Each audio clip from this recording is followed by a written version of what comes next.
or topics. Us go through some other layers as it relates to relationships because we're all about repairing, rebuilding, restoring, and or creating new relationships based on the information that we're going to share tonight. So we're gonna dive right in, everybody. Okay. This is a big one, and I think we kind of sort of touched on this the last time we were here. So here's what the question is. The question is, and this is for Couples Corner. You can always, before we even jump into the question, can somebody talk about the platform, how they can follow you, where it's located, et cetera, outside of this radio show here? Yes, so Couples Corner, we're on Facebook. Our Facebook page is Couples Corner Heartbeat, and you can follow us there. We pretty much go live once a month, and we just, bring real and relevant topics around love and marriage to our communities. And so, we look for our audiences to send us questions, and those are the questions that we use to have our roundtable discussion. All right, and tonight we have some deep questions here, is because these might help me figure out if someone is out there for brother. So for real, I had a great weekend with somebody, y'all. I had a 3-day date. Nice. I had an ex-girlfriend from a long time ago. She came up from New York. So we were rekindling the flames, so to say. So as it leads up to this question, to help me determine, is she the one? The question for the panel is this. How did you know that your spouse was the one? And keep in mind, audience, our couples here tonight are married, and they can go into how long they've been married, all those details, et cetera, et cetera. But how did you know that your spouse that you're currently with is the one? Who wants to take that one? Everybody. Mr. Heaven? I guess I'll go first. Wow. I don't, I would say the best thing was when you get to that point where, like, every phone call, every thought, you wake up in the morning and the first person you want to hear or see is her. And when you pretty much to that point where that's where you want to be all the time, I think important than seeing her at that time and spending time with her and calling out of work and call out of work. It was tough. It was tough at the beginning. Yeah, she Had you in a headlock, like you might. I think about her. She's in my spirit. Yeah, she was in my soul, man. Oh, and to the soul. Feelings is very rare for men to just come out and say, hey, I have feelings, like I really love, like I deeply love. And for you to express that, I think it should encourage other men, other brothers out there to just be honest with the woman and say, hey, yo, I love you. I don't just like you. I'm not just, because we show our love in so many different types of ways, but we don't say it. So I think that was very, significant to display it that way. So anybody else want to take a stab at this question? How did you know that your spouse was the one? And I tell people that when I knew that Dwight was, and I explain, when I talk to people, I say I felt like I could jump off a building and no matter where he was, like he would catch me before I hit the floor. Wow. And I just felt so comfortable with him. I felt safe with him. Like I could be myself. I could be open. And I guess when that time hit, and I was like, wow, this is my hero. He got me. Right. He got me. So let me ask you this now. Is it not traditional for a woman to begin to express how much she's in love, or is that the man's job? Whose job, or is it anyone's job based on the sexes? Who is supposed to initiate this love, or is it cliche for the man to get on his knee and express all of his love? Is it okay for a woman to express she's in love, or can a woman nowadays even ask, can I marry you, or can we get married? What do you all think about that? Wow. Is it still on us? Because I feel like okay, listen. I don't think the tradition part. Joyce is one of these people, one of these women that listening to a book or reading a book now. I forgot, what is it? The Five love. Okay, I'm whatever supposed it to know is. this. What is it, Five love Tammy? languages. Five Come back love with it. languages. 5 love languages. And trust me, I'm not the kind of person to listen to books like this, but we took it out of North Carolina and I was listening to it the whole way out like crazy. I thought I was expressing it. I thought I was doing everything under the sun, where she was like really expressing love the way people would think love should be expressed. As far as the attention and what she's saying to me, that she loves me, and me, it was more like I'm cooking the breakfast, clean the car, put gas in it. And as you would, did you ever get anything like that in expressing this type of No, love? because I didn't really care. Because at the point, at the time when me and Joyce was getting together, I really didn't care about friends at the time. It was all about her. So I really didn't care what my friends were saying as far as anything. I wasn't doing that. Here I am, like, getting shocked. Like, I thought I was doing the world, So, yeah, I thought I expressed it completely, in my point. Without concern of other people's, criticism or thoughts or, whatever they had to know, that's how you knew she was the one, based on all of that. She didn't care. This is me. I feel her in my soul. This is my spirit. Yeah. This is the one. We are one. We're going to do this. Moving on. So, brothers, y'all hear that out there? I needed a push to make her complete, yes. Okay. Because she didn't feel complete unless she had that marriage. Where I thought us being together and doing everything we were doing, we were already technically in my head. And the push wasn't married. Pressure. It was already there. No, it was there. It's just she wanted to feel it. Solidify She wanted to solidify it. Where I thought I was good. But yeah. Nice. All right. So I'm gonna jump over to my brother over here. To jump into our next crew. I'm really inspired to see that we have folks here who really want to talk about I would say the repair of, black love. I have this group here, and I hope we get a group photo after.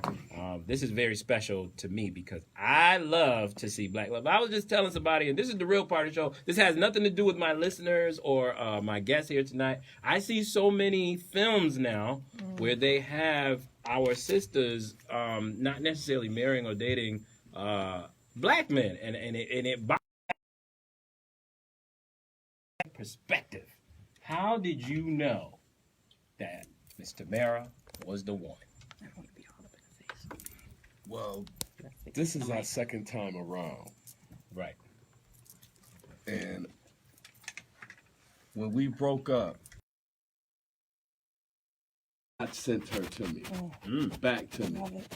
And when I seen that, I didn't let her go. And I just looked at her to the day as my guiding angel. Nice. And when you speak to men, what would you say to them? Because a lot of times, we're a lot more immature than our sisters at times. What would you say to them? And as you say that, and this is what the white said, it's the feeling, and fun. Yeah, that's it.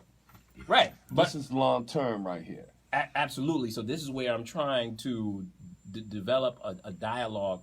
How do we get our brothers to get to that point where we mature ourselves to realize the importance of the love piece and really crossing over into that healthy adult relationship?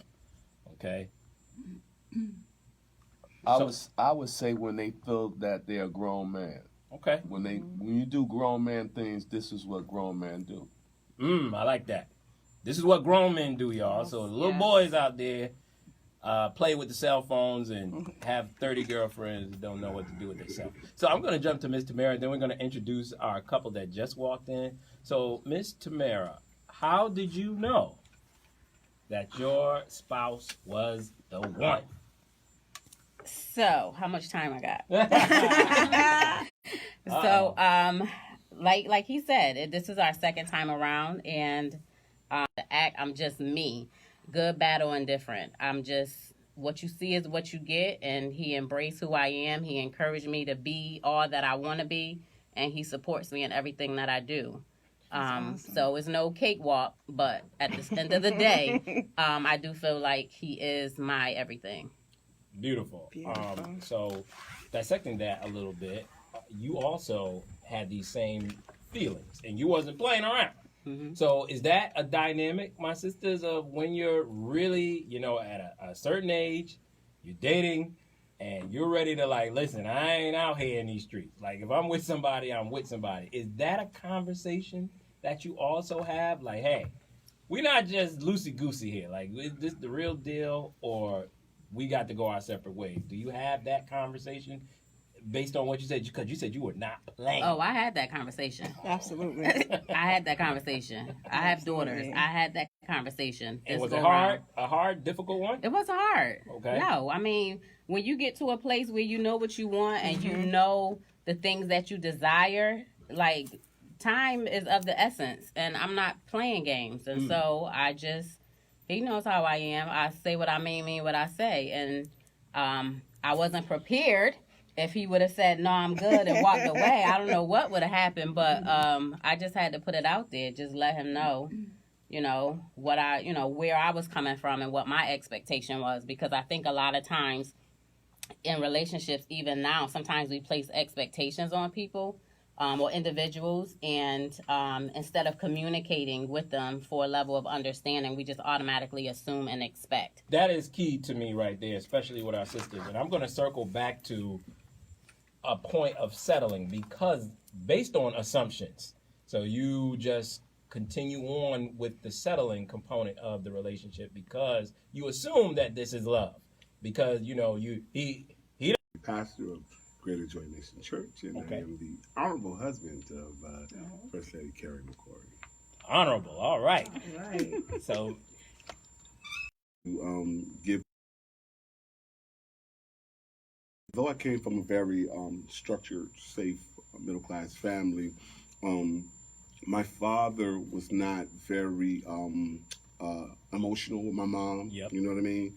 So that nurturing part, like sitting down with her, listening to her, she used to always say stuff to my father. I'm just going to say this. My father was a pastor. okay. And my mother used to always say, you pour into other women and build them up, Okay. but you don't build me up. And she used to always say, I feel so empty. I feel so empty. Wow. And I used to hear my mother say that. Right. So she used to say, and what a lot of men do, she said, you cover it up with giving me the minks and this and that. But I want you. I want your time. I want you to show me in public and express how you feel. And my father was one of them type, well, I'm not going to, you should know, but I'm only going to know what you tell me. So from that, I learned the masculine side from my dad, because you got to be a leader. Right. But then again, I learned that intimate side of my mom, of how she felt and things like that. So that was something I always wanted to let my wife know, that as Michael Jackson said, you're another part of me. You're the engine that keeps me going. Right. And the reason why that was very important, because abruptly my mom died very young. And my father, I used to hear him just calling her her name. And I say to guys out there, man, don't realize what a person means to you after they're gone. Right.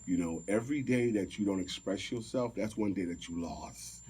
And I also like to say I thank God for every guy that was in my wife's life and didn't treat her right, because thank you. You gave me a wonderful opportunity to just come in and say, it's done now. Yeah. That's beautiful. And one thing that I heard you really saying is the emotional community. But we're taught that. We're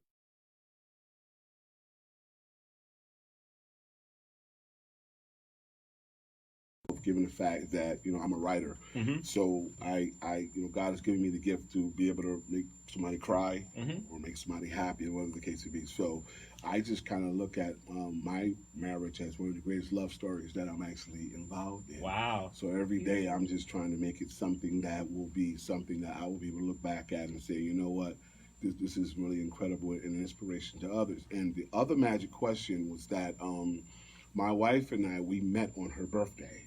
Whoa. Yeah. At the party? No. I was someplace, how Luther Vandross said that night, what's that song, The Night I Fell in Love?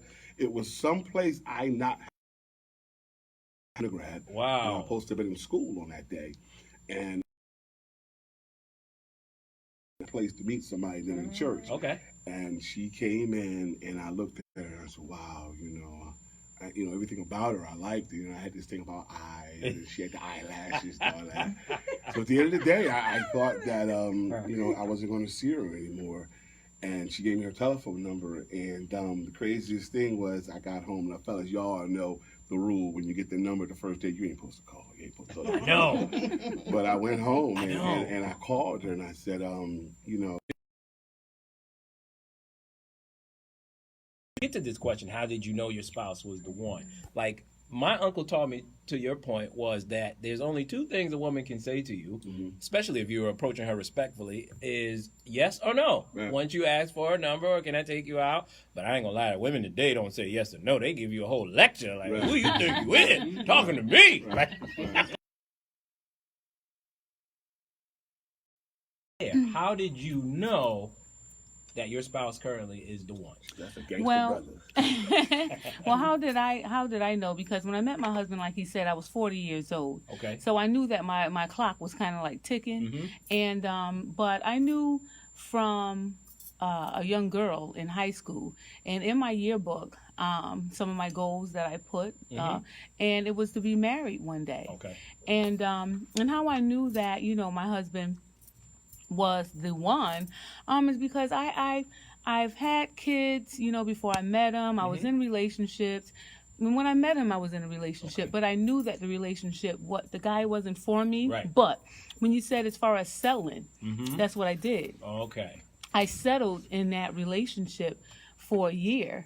And how dangerous is that? it's very dangerous. It's very dangerous because, you know, I knew that I wanted to be somebody's wife one day. I didn't want to continue on playing house, you know, with these dudes, and you know, and I knew that I'm turning 40, and I knew that I wanted something more of my life than just playing house with this dude. And I wasted a lot of time with him, a whole year.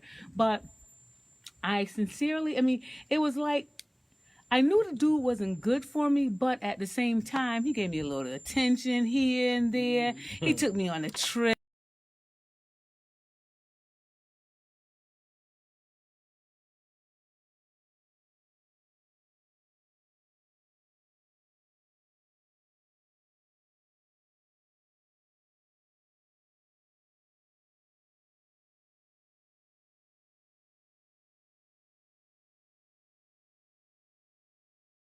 Talking about, you know, so Understood. that was like a, you know, a slap in the face. So I said, I know that this guy, you know, is not for me, but it was just kind of, you know, hard because when you get used to being with someone and they giving you that attention, and we like attention, just like men, you know, they like their ego strokes, but I had went through all of that, so I was just tired of playing game. And when I met my husband, and we just threw our lives on the table. I see. So now I'm going to challenge my sisters in here. Maybe, I don't know if it's a trauma they've experienced, are they hurt, It or could they be. just We all been hurt, Yeah. but doing at the it. same time, You know, I take what it too much. variations comes along with this when they're doing this? Like, what's going on psychologically, socially, economically? Yeah. Why are they doing this? Well, I Well, like you to- gotta get in the mic.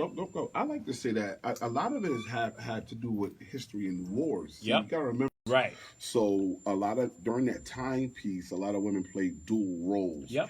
And then respectively, we went through the women's suffrage. So women Yep. began to, you know, because now we're living in a time where economically, a woman can make as much or more money than a More. man. So now the man's value went down, Mm. and things of that nature. So now, you know, if a person is learned that, you know, I can be the head of the household and I can make it without you, right? And then she, you know, let's say I'm just going to go there. This Yeah, is go a there. carrot. If your mother is constantly saying you don't need no man, girl, you can do it by yourself, Yeah. you know, one mistake, the brother is out. See, it all comes back to your It is value true. system. So now if you got a brother, you know, he's making, let's say, $25,000 a year, and Yep. you're making $100,000 a Oh, year, man. you can look at him and say, well, I don't need your little $25,000 a year. So now the brother's value, he don't say too much, Right. and let's just go there. If the brother was at home and he's not getting respected, but now he got this other woman outside the house, can make him feel like a man and that's respected, what a brother's going to do. So it all comes back to letting your man know that you respect him, whether he makes $25,000 a year or $100,000.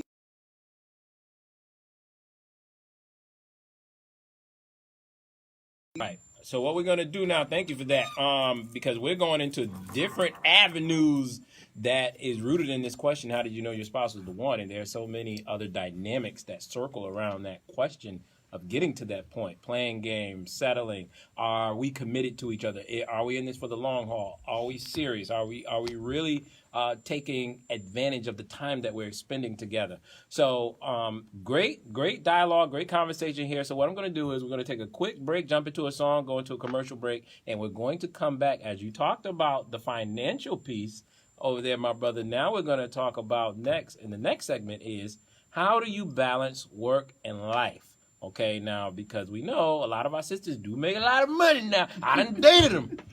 They want to travel to Italy. They want to go to the Bahamas every week. And I'm just like, but my check said I can't do it. So how do we balance work and life? I can do it now, but I remember this one girl I used to date, but it gets overwhelming. Like, woo, you got a lot of money, girl. But anyway, so how do you balance work and life? It will be the next portion of this show tonight. So again, we have Couples Corners here. Mr. Merrick, can you tell folks how to follow your platform again? Yeah, so Couples Corner Heartbeat is on Facebook. Our page is Couples Corner Heartbeat. So basic platform for couples to come together and talk about real and relevant topics, specifically tied to love and marriage. All right, awesome. All right, so what we're gonna do is go into our break. Keep it locked right here. This is 89.